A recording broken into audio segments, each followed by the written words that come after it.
একটা ব্যাপার বলি, আমরা হাকিমুল জয়েন করছিল না কি, বেশ কিছু তৃণমূলের নেতারা ব্যঙ্গ করছিল।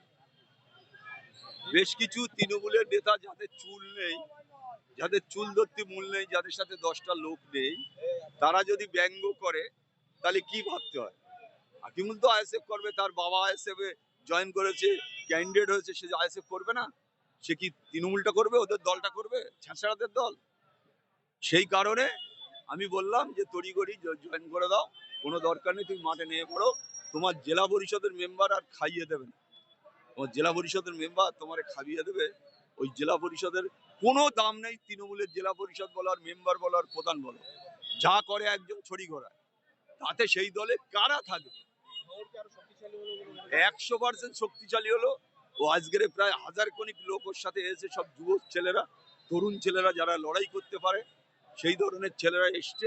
আমার নিজের ভাই মেম্বার, সে গত পঞ্চায়েতে ফেয়ার ইলেকশনে 350 ভোটে জিতেছে, সেও আজ জয়েন করেছে। এরম আমাদের আরো একটা সেট, প্রায় 1000 ছেলেরা জয়েন করবে, পাট পাট করে আমরা করাচ্ছি। এটা ধরো পলিরাট 1-2, আর শানপুরে আকিবুলের বেশ কিছু বন্ধুরা আছে, ভালো ভালো ছেলেরা, তারা জয়েন করেছে।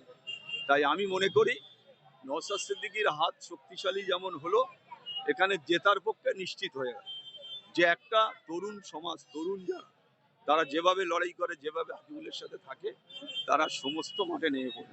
সেই কারণে আমি তো বলবো যে এরা নিজেরা নিজেদের কবর খুঁড়ছে।